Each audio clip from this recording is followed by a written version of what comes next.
The storm rain hammered the glass like bullets. Lightning split the sky over the city, turning the 47th floor into a cage of shadows and electric light. Maya Chen sat frozen at her desk, coffee spreading across the Meridian contract like blood.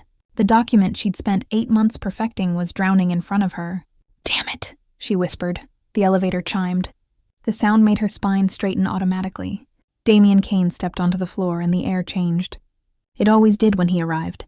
At 36, he moved through the world like a blade, sharp and merciless. His charcoal suit was perfect. His steel gray eyes found her instantly. "Working late again, Miss Chen?" It wasn't a question. Maya stood, meeting his gaze even though something in her chest tightened. She'd been working for Kane Industries for 2 years, negotiating contracts that made her feel dirty. But the salary kept her sister Lila alive. That was all that mattered. "The Meridian deal won't close itself, Mr. Kane." He moved closer.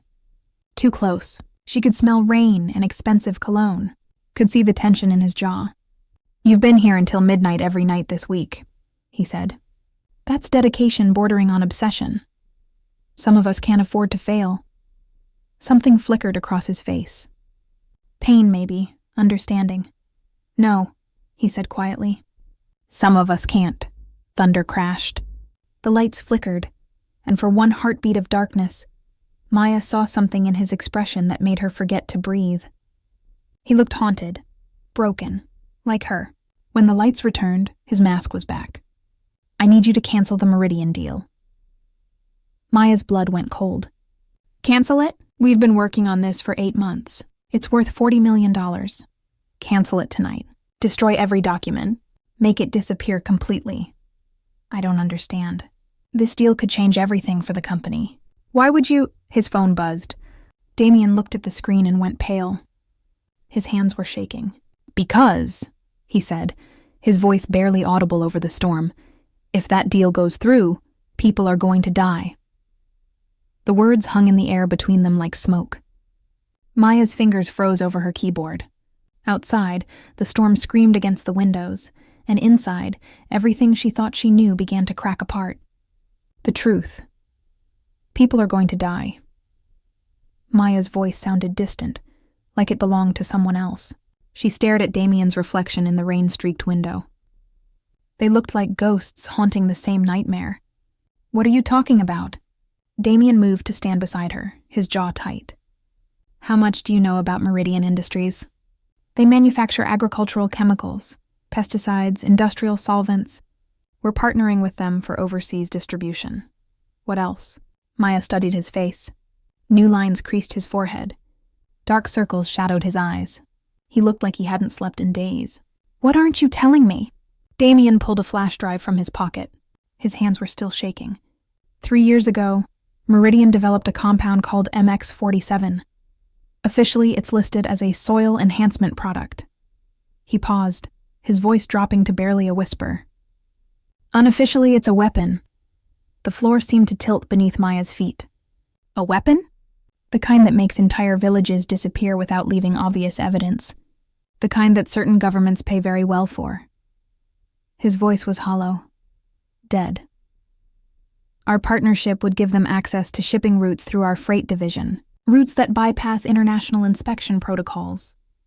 Maya felt sick. 8 months. 8 months of her life spent crafting a deal that would help murder people. "You've known this entire time." "I found out 3 days ago." Damien held up the flash drive. "Richard Vaughn, one of our board members, gave me this.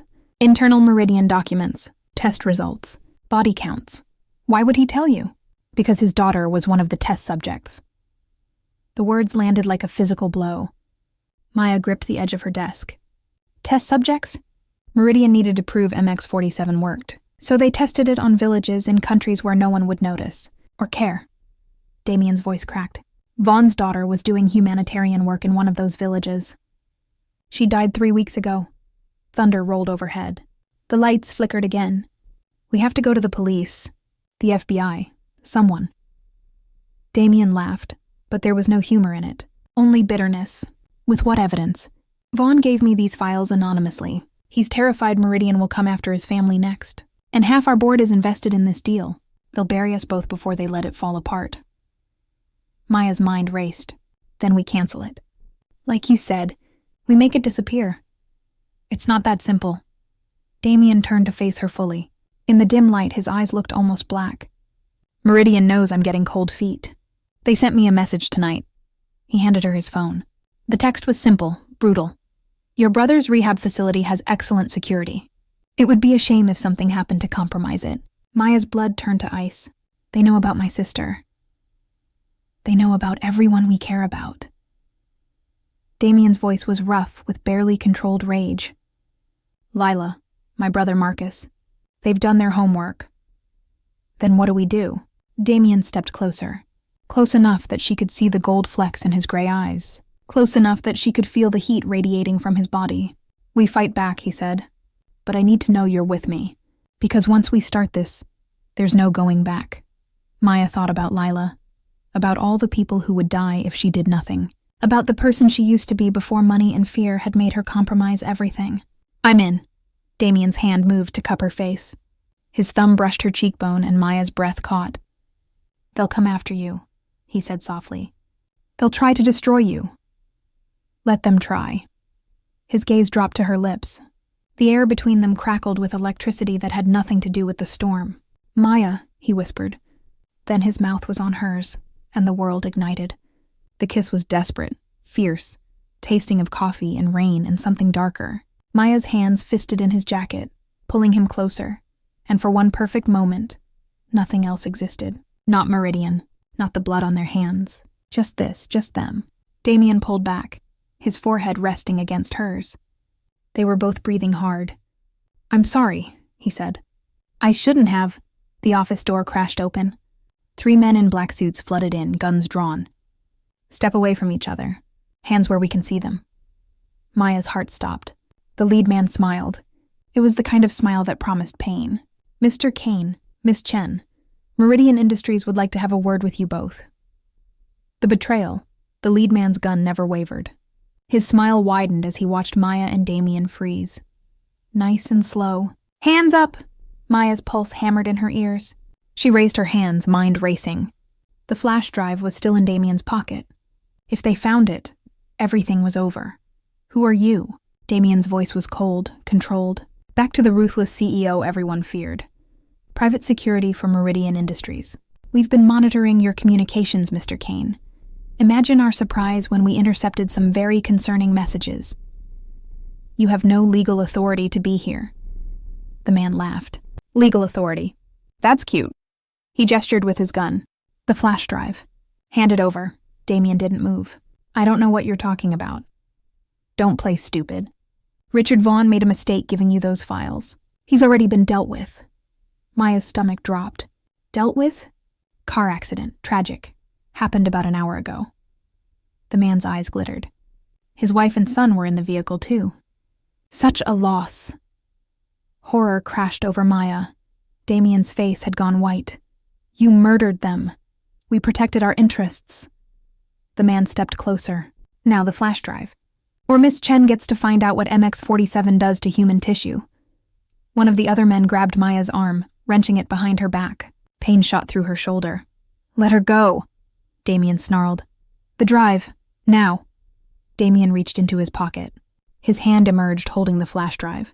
For a moment, Maya thought he would throw it out the window, destroy it, anything. Instead, he held it out. Smart choice, the man said, taking it. Now here's what's going to happen. You're both going to forget everything you saw. The Meridian deal closes tomorrow as planned. And if either of you breathes a word of this to anyone, the people you love will disappear. Understood? Maya's mind screamed at her to fight, to resist, but the gun pressed against her temple kept her frozen. Understood, Damien said flatly. The man smiled. Good. Oh, and one more thing. He pulled out his phone, tapped the screen, and held it up. The video showed a hospital room. Lila lay in bed, asleep, IVs in her arm. A man in scrubs stood beside her, his face hidden. Your sister looks peaceful, the man said. Be a shame if her medication got switched with something else. Rage flooded through Maya, hot and blinding. Touch her and I'll kill you. You'll do nothing. The man pocketed his phone. You'll sign the papers tomorrow. You'll smile. You'll celebrate the deal. And you'll live with the knowledge of what you enabled. He turned to Damien. "Both of you." Then they were gone, melting back into the storm as quickly as they'd appeared. Maya's legs gave out. She collapsed into her chair, shaking. Damien stood at the window, his back rigid. When he finally turned, his expression was empty. "Hollow, we have to sign," he said. "No." Maya's voice cracked. "We can't. Damien, they killed Vaughn's entire family. They're going to use MX-47 to murder thousands of people. And if we don't sign, they'll kill Lila. They'll kill Marcus." His voice was dead. "I won't sacrifice them. I can't." Maya stood, moving toward him. "So we sacrifice strangers instead? People with families who love them?" "Yes." The word was brutal, final. "Because I know Lila's face. I know Marcus's laugh. I don't know the people who'll die, and that makes it easier to live with." She stared at him, seeing a stranger. "I can't believe you're saying this." "Believe it." Damien's mask was perfect now. The vulnerable man from earlier had vanished completely. "I built an empire by making hard choices. This is just another one. This is murder. This is survival." Maya's phone buzzed. A text from an unknown number, smart girl. "Sign the papers. Keep your sister safe. P.S. Your boss is already on our payroll." "Has been for months." The world tilted. What does that mean? Maya held up her phone with trembling hands. "On their payroll for months?" Damien's face was stone. "Damien, what does that mean?" He turned back to the window. When he spoke, his voice was barely audible. "I've known about MX-47 from the beginning. Meridian approached me 8 months ago with a proposal. Partner with them, help move their product, and receive $30 million in cash. Off the books." Maya couldn't breathe. "You've been lying to me this entire time. The story about Vaughn was true. His family is dead. But I didn't find out 3 days ago." Damien's shoulders slumped. "I found out 8 months ago. I agreed to the deal, and then tonight, when they sent me proof of what they'd done to Vaughn, I realized I'd made a mistake." "A mistake?" Maya's voice was ice. "You call enabling mass murder a mistake?" "I call trying to back out now a mistake." He finally looked at her. His eyes were empty. "They'll kill everyone we love, Maya. Everyone. And they'll make us watch." "So that kiss," Maya said slowly. "That was what? A manipulation tactic?" "That kiss was a moment of weakness." Damien's voice turned cold. "One I won't repeat." Maya felt something inside her shatter. She'd trusted him. For one perfect moment, she'd believed they could fight this together, that she wasn't alone. "You're a coward," she whispered. "I'm a realist. You're a murderer." Damien flinched, but his expression didn't change. "Sign the papers tomorrow, Maya. Save your sister. And then forget any of this ever happened." He walked to the elevator. The doors opened and he stepped inside. "One more thing," he said as the doors began to close. "I'm sorry." Then he was gone. Maya stood alone in the office, surrounded by storm and shadows and the ruins of every principle she'd ever held. Her phone buzzed again. Conference room. 8 a.m. tomorrow. Sign the papers, or Lila dies at 8:01. Maya looked at the city below. All those lights, all those people. Thousands of them would die because of what she was about to do. But Lila would live. She closed her eyes, and for the first time in years, Maya Chen let herself cry. The sacrifice Maya didn't sleep. She sat at her kitchen table, watching dawn bleed across the sky, thinking about choices and consequences and the person she used to be. Her phone showed 7:42 a.m., 18 minutes until she signed away thousands of lives. 18 minutes until she became exactly what she'd always fought against. The apartment was silent, except for the hum of the refrigerator and the pounding of her heart. At 7:50 she stood, smoothed her skirt, applied lipstick with steady hands. In the mirror, she looked calm, professional, like someone who hadn't spent the night deciding between her sister's life and her soul. Her phone rang. Unknown number. Hello? Miss Chen. Just a friendly reminder. Conference room 4B. Don't be late. The line went dead. Maya picked up her bag. Inside was her laptop, a pen, and the small recording device she'd bought from an electronics store at 6 a.m., the kind investigative journalists used. The kind that would capture every word said in that conference room. She knew it was pointless. Knew Meridian would find it, destroy it, probably kill her for trying, but she had to do something, had to fight back somehow, even if it was futile. The elevator ride to the 47th floor felt like descending into hell. Conference room 4B was glass-walled and pristine. Damien already sat at the head of the table, looking exhausted. 3 men in suits flanked him. Meridian executives, Maya guessed. The sharks who'd built an empire on blood. The lead man from last night stood by the window. When Maya entered, he smiled. Miss Chen, right on time. Please sit, Maya sat. Her hands were folded in her lap, the recording device pressed against her thigh. Let's keep this simple, the lead man said. These are the contracts. Sign them and everyone walks away happy. Refuse and well. He held up his phone. The screen showed Lila's hospital room again. The same man in scrubs stood beside her bed. This time he held a syringe. Sign, the man said. Now, Maya looked at Damien. He wouldn't meet her eyes. One of the Meridian executives pushed the contracts across the table. Maya picked up the pen. Her hand didn't shake. That surprised her. She thought about Lila, about their childhood, about the night their parents died. And Maya had promised she'd always protect her little sister. Always.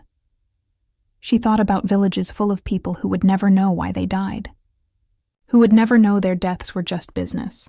Just profit margins and shipping routes and men in expensive suits deciding. Their lives meant nothing. Maya pressed the pen to paper. Wait, Damien's voice cracked through the silence. Everyone turned to look at him. He stood, his chair scraping back. I can't let you do this. The lead man's smile vanished. Excuse me? I said I can't let you do this. Damien pulled something from his pocket. Another flash drive. You took one drive last night. But you didn't take the copy I made. Maya's heart stopped. You're bluffing, the lead man said. Am I? Damien held up his phone. I've scheduled an email to send in 10 minutes. Every major news outlet, the FBI, Interpol, the UN, all of them will receive complete documentation of MX-47, test results, body counts, names, everything. The lead man's hand moved toward his jacket, toward the gun Maya knew was there. You can shoot me, Damien said calmly, but the email sends automatically unless I stop it. And if I'm dead, I can't stop it. Your brother dies, the lead man snarled. My brother is already dead. The words hit like a sledgehammer. Maya gasped.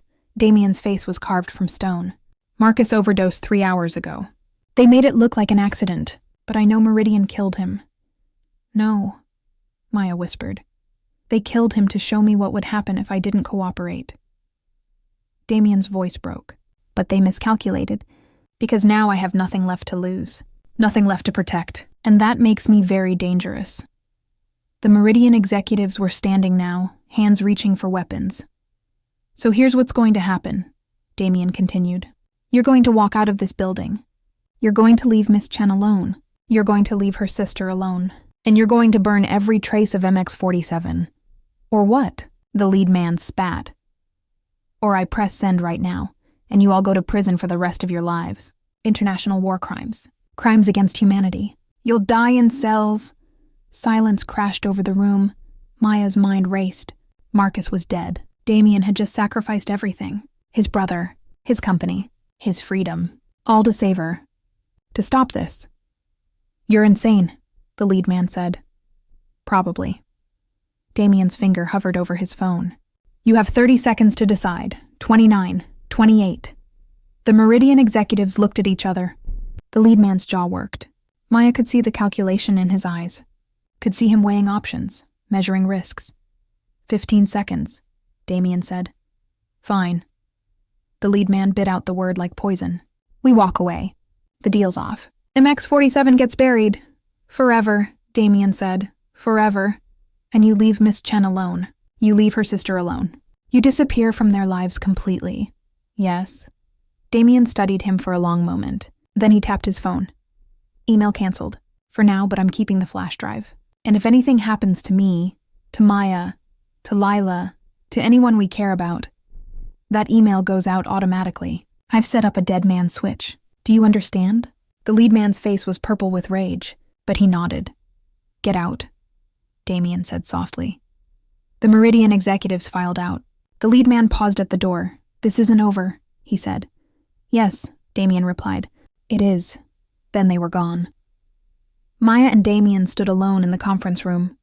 The city sprawled below them, indifferent to the war that had just been fought. "Marcus," Maya whispered. "Damien, I'm so sorry." He turned away. When he spoke, his voice was hollow. "I killed him. When I agreed to this deal 8 months ago, I killed him. Everything that happened after was just inevitable." Maya moved toward him. Her hand touched his arm, and he flinched. "You saved thousands of people today. I couldn't save the one person who mattered. You saved me." Maya's voice cracked. "You saved Lila. You saved everyone Meridian would have killed." Damien finally looked at her. His eyes were raw, devastated. "Does that make it worth it?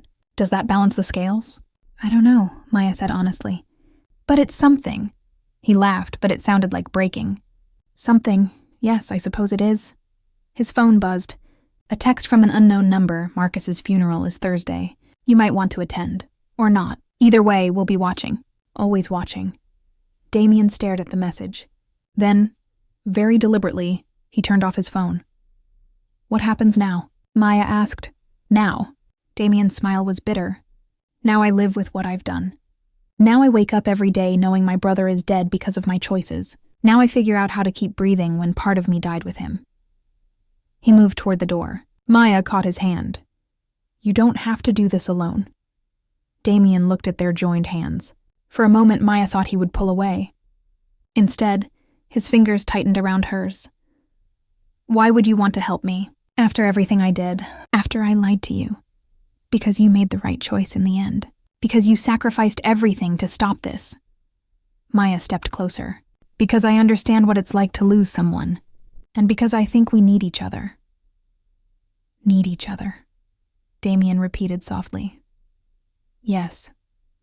He studied her face like he was seeing her for the first time. Then slowly he pulled her into his arms. Maya pressed her face against his chest, feeling his heart pound.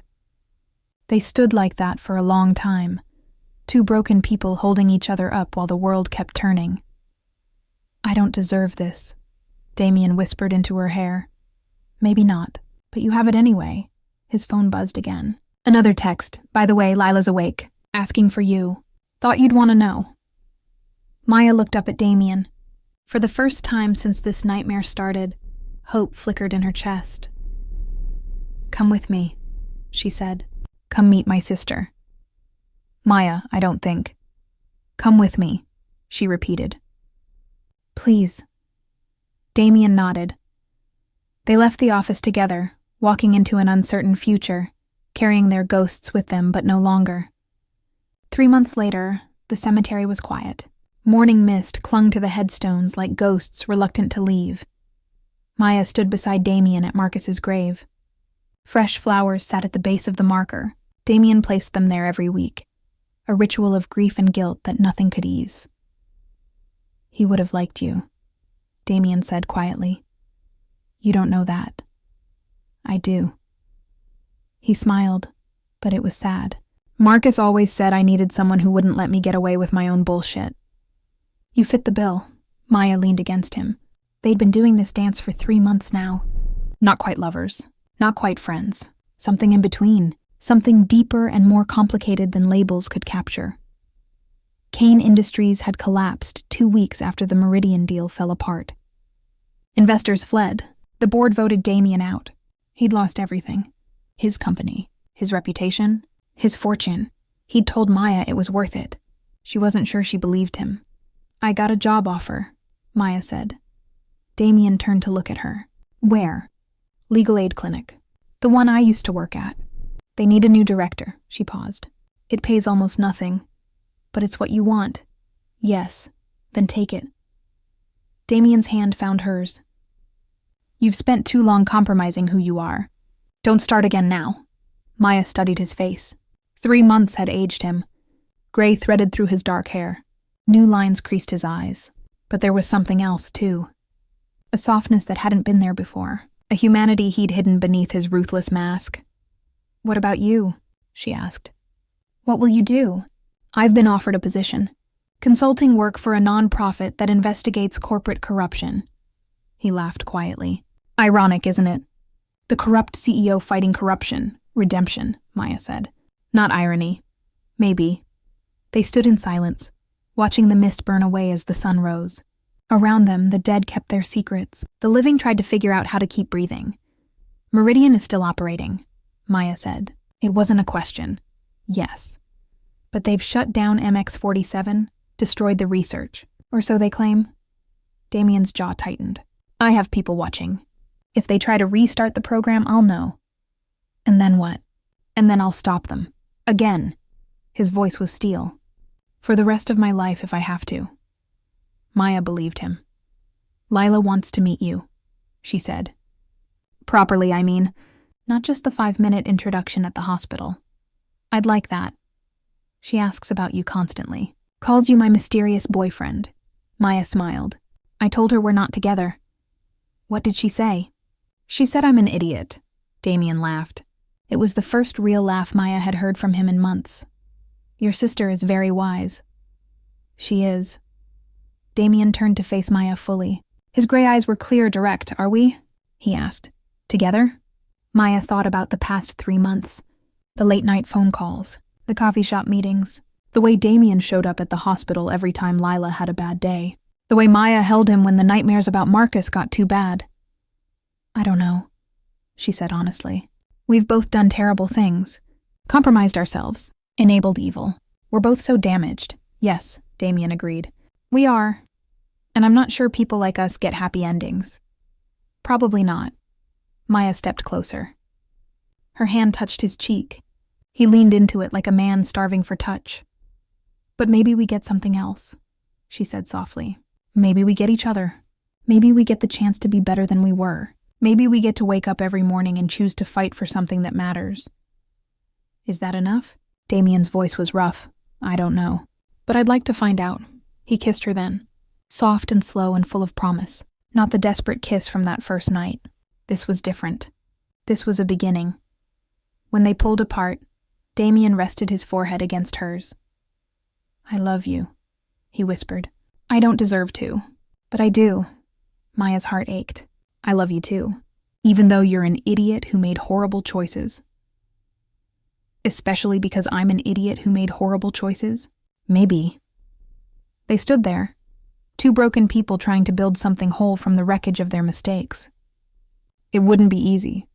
There would be more pain, more ghosts, more sleepless nights haunted by the faces of people they'd failed to save. But they would face it together. Maya's phone buzzed. A text from Lila. Stop making out in the cemetery and get over here. I'm craving pancakes and you promised. Maya laughed, showed Damien the message. She's bossy, Damien observed. She's dying. She's allowed to be bossy. The words still hurt to say. Lila was doing better, but better didn't mean cured. The cancer was in remission, but remission didn't mean forever. Maya had learned to live with uncertainty, to cherish the good days, to fight like hell for more time. Come on, she said, taking Damien's hand. Let's go, before she sends the National Guard after us. They walked through the cemetery together, leaving Marcus's grave behind but carrying his memory with them. At the gate, Damien paused. Maya? Yes, thank you. For not giving up on me. For seeing past the monster I became. Maya squeezed his hand. You were never a monster. You were just a man making impossible choices. And now you're a man making better ones. I'm trying. That's all any of us can do. They stepped out of the cemetery into the sunlight. It was a beautiful day. The kind of day that made you believe in second chances and redemption and the possibility that broken things could be made whole again. Maybe they were naive. Maybe the world didn't work that way. Maybe the weight of their sins would crush them eventually. But for now, in this moment, they had each other. They had Lila's laughter waiting for them. They had pancakes and coffee and the simple act of choosing to keep going. And sometimes that was enough. Sometimes that was everything. In the distance, a church bell rang. The sound carried across the city, a reminder that life continued, that the world kept turning, that every ending was also a beginning. Maya and Damien walked into their uncertain future together, scarred and imperfect and still standing, still fighting, still hoping, still learning what it meant to be human. And in the end, that was the only victory that mattered, the end.